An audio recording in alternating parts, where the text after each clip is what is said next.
how are you all? Today I'm just doing a Taylor Swift inspired hair tutorial. So this is the end look, and yeah, hopefully you like it. If you're interested in learning how I did this look, just keep watching. So now to get started with the tutorial. I already have my extensions clipped into my hair. As you can see, there's like pieces all across here and stuff. If you don't know how to clip in extensions, I'm sure there's lots of tutorials on YouTube on how to do that, so you might want to look that up first. If your hair is already long and you feel like you don't need extensions, the extensions are optional, but I feel like I like my hair with that length and I like it with a little bit more hair to play with, and I just think this look looks a lot nicer with fuller hair. So yeah, like Taylor has. So to start off, I just sprayed some thermal protectant spray just through my hair and just kind of just let it like air dry a little bit. It's not like it even wets the hair, but just let it, you know, dissolve in. Now to get started with the parting, I'm just gonna section my hair and take the top section like this. It's kind of hard to section the hair with extensions because it's a lot of weight, but just try your best. And I'm just going to twist this up. I find that twisting it kind of helps me, and just kind of twirling it in a bun like that, and getting a hairdressing section clip and just clipping that like that. I know it looks... Okay, so you should have something that looks like that. I know you can probably see all the clips, it doesn't really matter. So getting an extension brush, brushes like these, the difference in between this brush and an ordinary brush, see that the bristles on it are kind of hooky, they've got little hooks. So this is ideal for extensions because it doesn't rip the hair out of the strand, so it just ensures the life of your extensions a bit more, and you'll find that your extensions will shed less. So, and a brush like this will prevent shedding, so I recommend having a brush like this. With extensions, you don't want to brush all the way at the top like you would normally do with your own hair. You want to brush kind of just a little bit down, and you want to just hold the hair as you brush it just to make sure you're not going to rip any out, because they can come out. So now I'm going to get started with the curling. I'm using this Baby Bliss Pro curling wands. I really like these. I know that these retail at $89.95. I've seen them retailing at. I'll put the Baby Bliss website in case you wanted this exact one. So to start off, I'm just going to grab a section of hair that isn't too big because we want these curls to be pretty springy.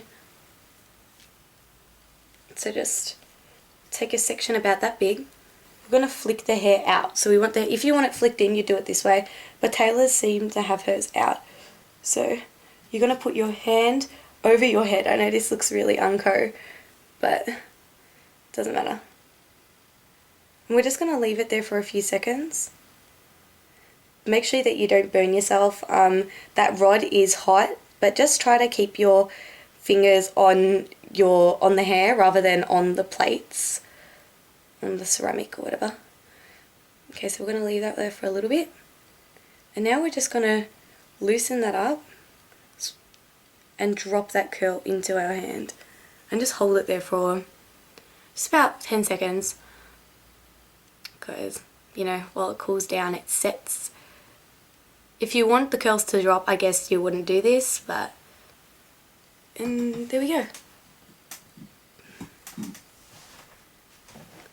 So there's a curl. Now we're just going to do this to the rest of the hair.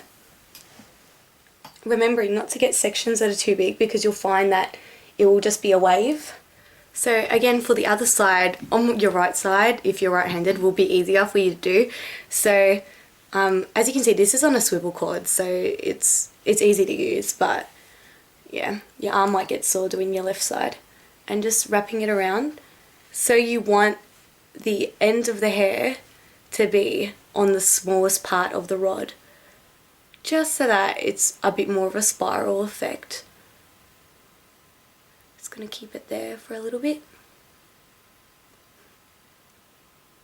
So with the top of my hair, I don't want mine to be like really curly at the top, so I'm just going to try and pull it up. So just pull the wand like that and just drop it. See, so you can see that it's not like curly from the start up here. So that's one side done, and the other side.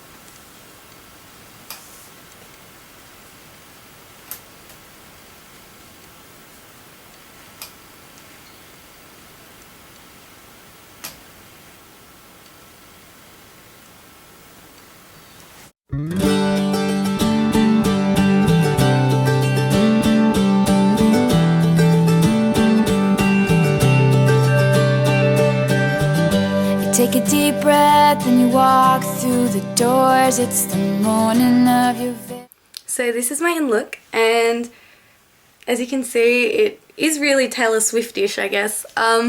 It's just really bouncy and it's really pretty. I think this is more of a formal look, but I guess you could like dress it down for daytime, I guess. But yeah, I really like this. I wear my hair like this a fair bit actually. And for the just to set it, you could put a hairspray. I wouldn't use a hair lacquer or anything too strong, just because I feel like it would make the hair crunchy and it won't be bouncy like this.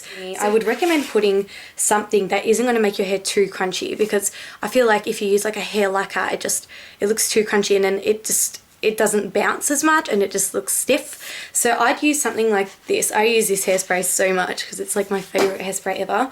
And this is the PPS Design Spray, but it's got it's more of a natural look spray, so it still lets your hair bounce and breathe, but it's got a little bit of a hold and it's got a little bit of a shine. So that's that there. I would recommend using that, just a quick spray of that. So hopefully you all liked my Taylor Swift inspired look, and yeah, thanks so much for watching. See you later.